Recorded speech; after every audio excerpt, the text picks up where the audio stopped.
falado sobre o nosso propósito nesse mundo. Lembra os irmãos que nós falamos sobre a nossa identidade, falamos também na última vez sobre o propósito. Qual é o meu desígnio aqui na Terra? Porque todos nós devemos saber com muita exatidão, com muita certeza e convicção, qual é o propósito nosso neste mundo. Porque Deus nos colocou neste mundo com propósito. Nós não somos um acidente simples, nós não somos uma obra do acaso. A palavra de Deus nos mostra que nós cremos nisso, cremos na nossa identidade, que nós somos feitos à imagem e semelhança. E tem uma passagem muito interessante que eu gostaria de lembrar aos irmãos, eu creio que os irmãos já conhecem, é em Jeremias capítulo 1, versículo 5, naquela ocasião em que Deus chamou Jeremias e deu a ele o propósito, um objetivo, designou para fazer algo nesse mundo. E olha que interessante o que ele diz, naquela relutância de Jeremias, se achando... Olá, irmão Javier, boa noite, prazer em vê-lo, em tê-lo nessa mensagem. Então, como eu ia dizendo, o Senhor, quando transmitiu o seu propósito a Jeremias, ele encontrou resistência no Jeremias. Ele achou que ele não era digno, que ele era ainda muito jovem, que não tinha capacidade. Mas olha o que o Senhor disse a Jeremias. No capítulo 1, versículo 5. Ele disse assim: antes que eu te formasse no ventre materno, no ventre de sua mãe, eu te conheci. E antes que saísse da madre, te consagrei, te constituí profeta às nações. Então nós já viemos a este mundo com um propósito bem definido por Deus. É necessário que nós descubramos qual é esse propósito, que nós busquemos o Senhor e desempenhamos aquele papel que Deus gostaria que tivéssemos neste mundo. Porque a nossa vida neste mundo, aqui na Terra, ela precisa ter um forte sentido. Muitas pessoas não veem sentido em suas vidas aqui nesse mundo. Muitas vezes chega ao ponto de tirar a sua própria vida porque não vem sentido nenhum. Não tem objetivos, não tem metas, não tem alvos. Não sabem ao certo por que estão nesse mundo. Mas nossa vida tem um sentido muito forte. Nós estamos aqui para desempenhar um papel. E como os crentes, como cristãos, filhos de Deus, nós precisamos fazer a diferença. Nós não devemos ser apenas um no meio de uma multidão. Nós devemos fazer a diferença, sermos evidentes no sentido de nós sermos úteis neste mundo. Por isso que nós devemos até nos perguntar o que nós gostamos de aprender, o que eu gosto de falar, o que eu gosto de ouvir,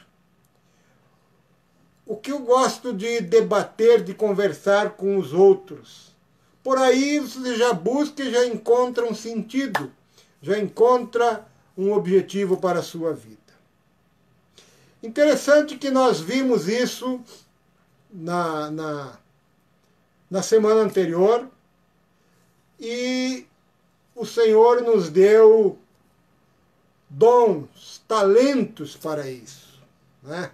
E quando nós nos recusamos a cumprir o propósito de Deus, quando nós não identificamos exatamente o porquê nós estamos nesse mundo, ou até mesmo quando nós somos desleixados, não levamos a sério as coisas que o Senhor gostaria que fizéssemos,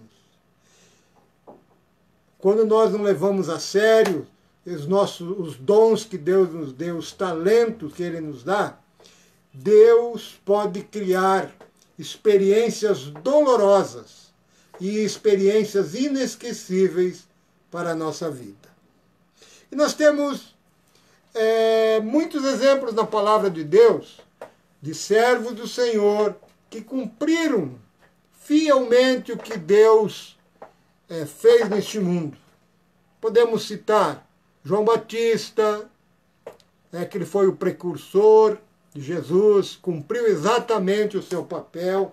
O apóstolo Paulo, como o grande apóstolo dos gentios, também, e tantos outros. Pedro mesmo, ainda que certamente em um momento da sua vida ele foi relutante, mas ele cumpriu aquilo que o Senhor lhe havia proposto para a sua vida.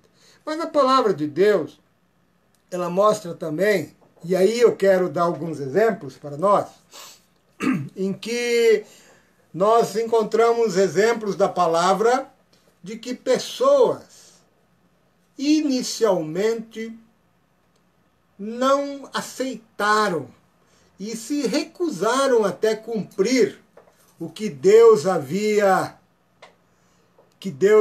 proposto para nós. E eu gostaria de falar pelo menos 2 exemplos esta noite. Citar 2 exemplos, pelo menos, para nós não ficarmos muito longos nessa mensagem. O primeiro exemplo é um exemplo perfeito de que sofreu as consequências por não ter ouvido e obedecido o chamado, não obedeceu ao propósito que Deus o enviou. O primeiro deles é Jonas, um exemplo perfeito. Ele se rebelou contra as instruções de Deus. E recordamos o que diz lá em Jonas capítulo 1, versículos 2 ao 4, em que o Senhor disse a Jonas o seguinte: levanta-te, vai a Nínive, aquela grande cidade, e clama contra ela, porque a sua malícia subiu diante da minha presença. Porém Jonas se levantou para fugir para Tarsis, da presença do Senhor, e desceu para Jope. E ele achou um navio que ia para Tarsis, e assim ele pagou sua passagem e desceu para dentro dele, para dentro do navio, para ir com eles para Tarsis, longe da presença do Senhor. Mas o Senhor enviou um grande vento ao mar, e houve uma grande tempestade no mar, de modo que o navio estava pronto a se quebrar. Aqui está um exemplo que o Senhor chamou Jonas: vai lá a Nínive, transmite essas palavras àquele povo para se converter, que senão vou destruir aquela cidade. E Jonas, em vez de ir para Nínive, ele foi para um outro lado, foi para Jope. E aí nós conhecemos a história toda de Jonas, que teve que suportar 3 dias e 3 noites miseráveis, horrendas, na barriga daquele grande peixe, antes dele aceitar o desígnio de Deus. Então ele precisou sofrer consequências para então obedecer ao Senhor. Porque ele simplesmente pensava que Nínive não era digna de se arrepender e receber as bênçãos de Deus. E muitas vezes nós pensamos assim também. Achamos que esta ou aquela pessoa não é digna até da salvação. Muitas vezes escolhemos pessoas a quem nós vamos anunciar o Evangelho. E de certa forma, nós estamos escolhendo aqueles que devem ser ou não salvos. Muitas vezes pensamos na vida ruim que uma pessoa está levando e simplesmente não levamos a palavra àquela pessoa que precisa ouvir. E aí, mas o Senhor avisa, nos mostra que devemos anunciar aquela pessoa. E muitas vezes o crente recusa. E Jonas se rebelou. E quando nós nos rebelamos, quando nós não nos colocamos à disposição do Senhor para cumprir o seu propósito, em qualquer área de nossa vida, às vezes até mesmo num trabalho, numa profissão, num negócio, em que nós queremos pôr a nossa vontade, quando Deus está nos mostrando outra vontade. Quando nós queremos adquirir alguma coisa, comprar algo, mas o Senhor nos orienta a não fazer. E nos rebelamos, porque não é o propósito de Deus que façamos aquilo. Aí nos rebelamos e nos colocamos debaixo do juízo de Deus. Nos colocamos debaixo da mão de Deus e somos obrigados a receber as consequências. E Jonas teve que suportar aquele tempo de desespero dentro do peixe, 3 dias e 3 noites, até que ele, mesmo relutante, aceitou o desígnio de Deus, aceitou o propósito de Deus. Por isso que nós não devemos subestimar a Deus. E Ele não ignora nossas falhas. Deus não ignora, por menor que sejam os nossos atos de rebeldia. E Ele deseja que nós cumpramos. Muitas vezes, ao não fazer a vontade de Deus, nós acabamos fazendo coisas erradas. Outro exemplo que eu gostaria de mostrar aos irmãos é lá em Josué capítulo 7. Uma outra situação também que aconteceu e que isso levou não só uma pessoa, assim como aqui na questão de Jonas. Ele já ia colocando a perder toda aquela tripulação, todos aqueles passageiros do navio, quando ele reconheceu que ele era a causa daquela tempestade, daquele naufrágio, e foi jogado ao mar, aí evitando que todos talvez até morressem. E aqui em Josué nós vamos ver um outro exemplo de Acã, quando Acã se rebelou e ele manteve alguns despojos de guerra, e eles perderam então a primeira batalha em Ai. Qual era a orientação de Deus? Qual foi a ordem de Deus? Destrua tudo. Mas ele preferiu ficar com algumas coisas que ele considerou de valor, e aí a batalha foi perdida, porque simplesmente ele não se colocou à disposição do Senhor para fazer exatamente aquilo que Deus havia determinado. Deus lhe mostrou: vai e lute contra Ai, derrote aquele povo, mas destrua, não pegue nenhum despojo para si. Então nós vemos que em um único reputação foi manchada. E às vezes nós colocamos também a nossa reputação, a nossa honra à prova quando desobedecemos a Deus. E nós vemos que os homens de Josué perderam a confiança naquela ocasião, né? Totalmente tiveram a sua confiança perdida por simplesmente não obedecer o que Deus lhe havia falado. Acã ignorou a voz de Deus. Acã ignorou o que Deus tinha para eles. E aquela desobediência de Acã, nós vemos que toda a nação de Israel sofreu com aquela derrota. Até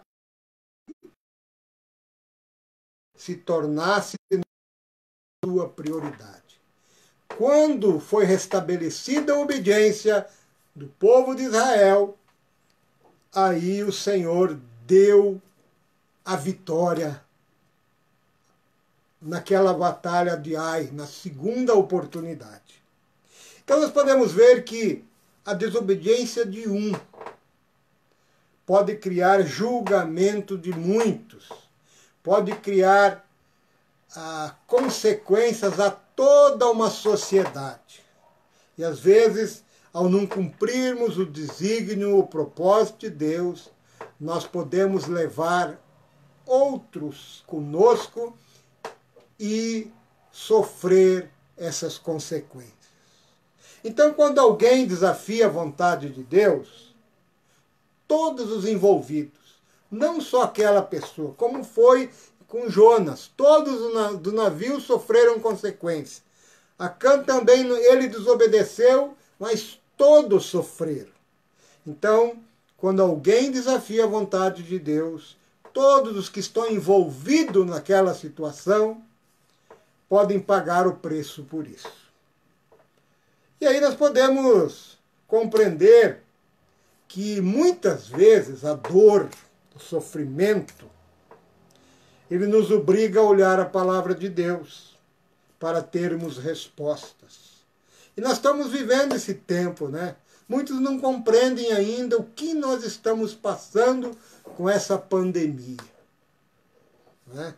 Mas é uma grande oportunidade ao povo voltar-se a Deus e a igreja de Deus voltar à intimidade com Deus, a relacionar-se mais intimamente com o Senhor, deixar que o Espírito Santo faça realmente uma obra completa e guie as nossas vidas. Porque a dor também nos obriga a nos apoiar nos braços do Senhor. E ao nos apoiarmos nos braços do Senhor, nós não vamos simplesmente nos atentar somente aos homens. E muitas vezes nós obedecemos aos homens e desobedecemos a Deus. Por isso que a dor, ela é corretiva, ela nos dá correção. E isso acontece muitas e muitas vezes na casa do oleiro. Não é quando um vaso não é bem feito. Lá em Isaías tem um trecho muito importante que fala sobre a casa do oleiro, né, em que o pai remodela, quebra muitas vezes, refaz o vaso para que ele fique perfeito. Transforma do barro algo comum, sem valor, a obras incomuns, de muito valor. Em Salmo 119, o salmista ele dá um exemplo muito interessante que nós devemos prestar atenção. Salmo 119, 71, ele diz: Foi-me bom ter sido afligido, para que eu pudesse aprender os teus estatutos. E muitas vezes nós precisamos receber a correção do Senhor para nos colocarmos debaixo da sua vontade. E aí nós vamos cumprir exatamente o propósito dele. Aí nós vamos até descobrir coisas que achávamos que éramos incapazes, não sabíamos, não desejávamos, e ele nos mostra uma nova forma de trabalho, uma nova forma de até de estudar a palavra, uma nova forma de desempenhar as nossas funções nesse mundo. Porque, como eu falei anteriormente, que o mundo é um só. E nós devemos testemunhar, fazer as coisas, tudo que nos vier à nossa mão, como se fosse ao Senhor. Então não é termos um comportamento entre os irmãos, na igreja, e outro, como chamam a vida secular. Mas para Deus não tem diferença. Nós somos seres espirituais e como com o Espírito Santo em nossa vida é que nós devemos viver. Então, irmãos, é muito interessante essas palavras do salmista, quando ele diz que foi bom ter sido afligido para que pudesse aprender os estatutos de Deus. E nós temos dons especiais, recebemos talentos do Senhor. E Deus deseja que nós sigamos, que nós persigamos os sonhos e os nossos objetivos que amamos, dentro da vontade dEle. Então, nós podemos ter um exemplo prático seguinte. Aquilo que nós mais desejamos, normalmente, é um potencial talento que nós temos para realizar.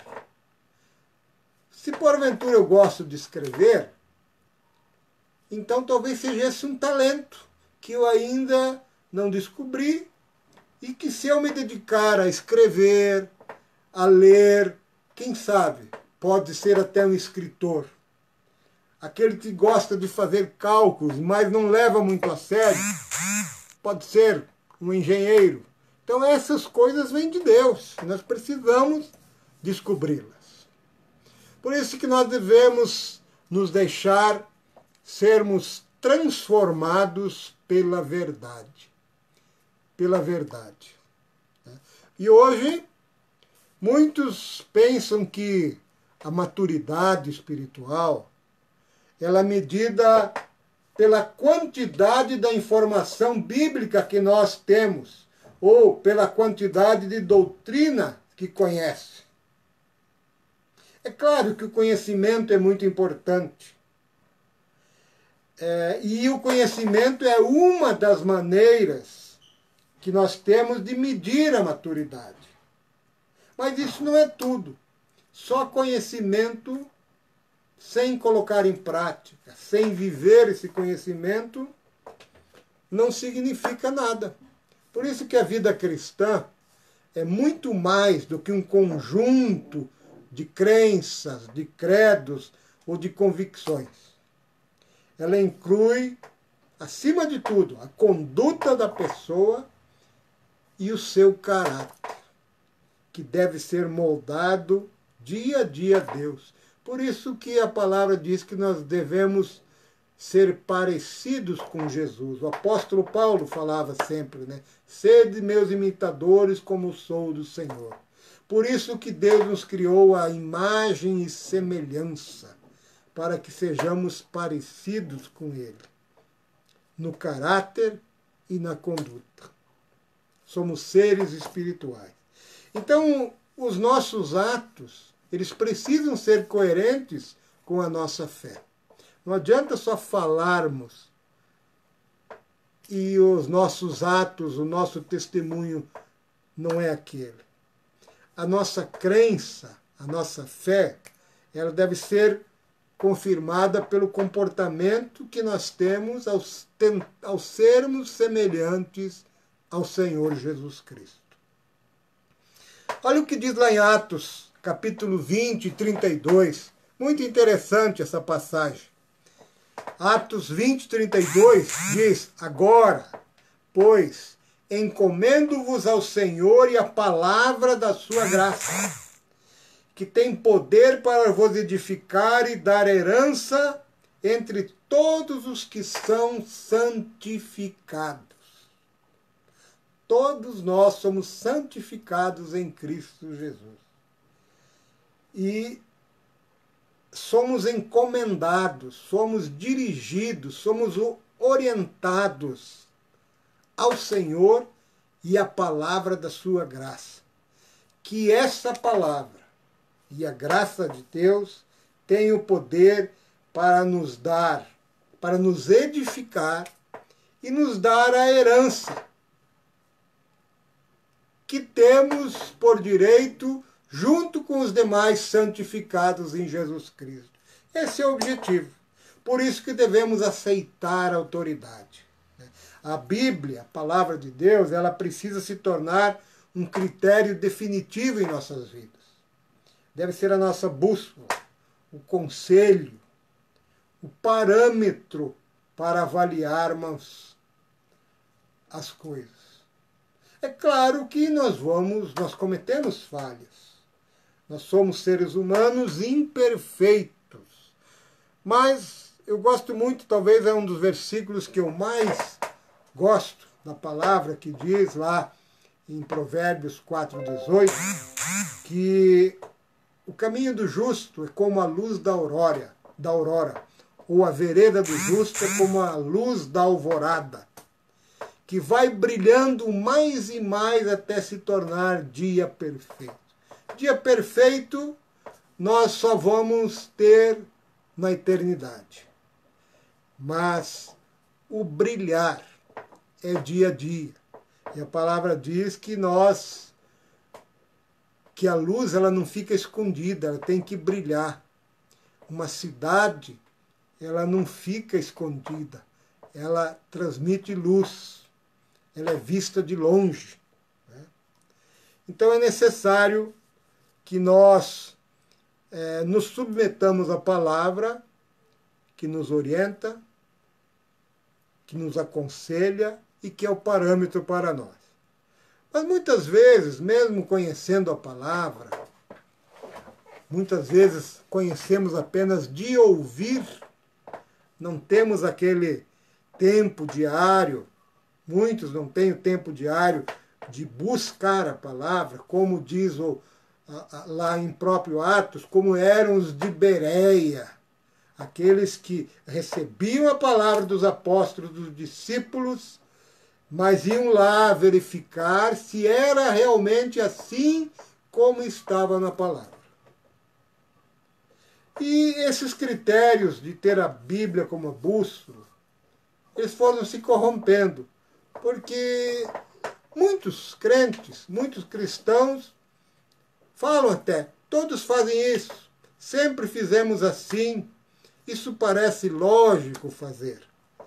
Mas porque só ouvimos, porque alguém nos ensinou e nunca questionamos se o ensinamento estava correto ou errado. Por isso que nós devemos assimilar as verdades de Deus. Não basta acreditar na Bíblia. Nós devemos impregnar a nossa mente dos ensinamentos da palavra, do Senhor, de forma que o Espírito Santo nos transforme dia a dia, de glória em glória, de fé em fé. E existem maneiras para fazermos isso. Nós devemos receber a palavra, quando a ouvimos, nós aceitamos sem reservas. Nós devemos ler a palavra. Muitos afirmam crer na Bíblia do início ao fim, mas nunca leram a Bíblia do início ao fim. Então é preciso separar diariamente um tempo para aprender a palavra, não só de ouvir alguém, não só nas reuniões, pois que eu creio que quem somente vai às reuniões da igreja ouvir a palavra, ele não se torna um crente maduro. Ele precisa diariamente se alimentar, buscar ao Senhor no secreto e estar com Ele. Por isso que é preciso uma leitura diária da palavra para ouvir a voz de Deus. É preciso pesquisar, que é diferente de ler. Pesquisar ou estudar a Bíblia é diferente de simplesmente ler uma passagem. Nós devemos fazer perguntas sobre aquele texto, anotar quem, o que, quando, onde, por quê, como. Então essas coisas a gente precisa buscar. É escrutinar a palavra como ela mesma nos diz. E ela é viva e eficaz, como está dizendo a irmã Miriam. Ela é viva e eficaz e se renova a cada manhã. E quando possível, memorizar. Muitos não têm o hábito de memorizar. Eu mesmo não gasto muito tempo para memorizar. Deveria até mais. Mas e nós devemos refletir, ou seja, meditar a palavra de Deus. E por fim, logicamente, colocar em prática. Aí não há dúvida que nós saberemos qual é o propósito de Deus para a nossa vida. Nós podemos ler, memorizar, meditar a palavra, mas tudo isso será inútil, não será útil, se nós não colocamos em prática. Por isso que nós devemos nos tornar praticantes. E a palavra de Deus nos diz, num texto lá em Tiago, capítulo 1, a partir do versículo 22, ele nos orienta. Tornai-vos, pois, praticantes da palavra, e não apenas ouvintes, enganando-vos a vós mesmos. Porque se alguém é ouvinte da palavra e não praticante, assemelha-se ao homem que contempla num espelho o seu rosto natural. E por si mesmo se contempla, e se retira, e logo se esquece de como era a sua aparência.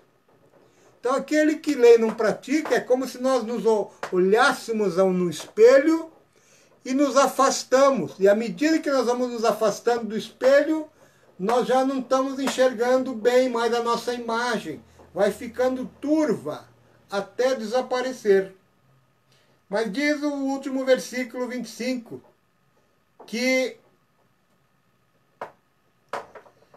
mas aquele que considera atentamente na lei perfeita, lei da liberdade, e nela persevera, não sendo ouvinte negligente, mas operoso praticante, esse será bem-aventurado no que realizar. Quer dizer, bem-aventurado naquilo que realizar. O que significa?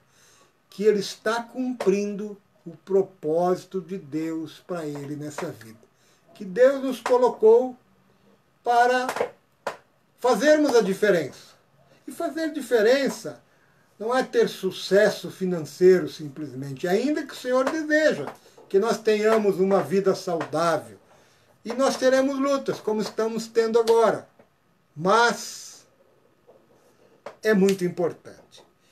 E somente assim nós chegaremos à maturidade espiritual. E maturidade, irmãos, é o assunto que nós vamos conversar na próxima semana. Na próxima quinta-feira, se Deus permitir, nós falaremos sobre maturidade, que é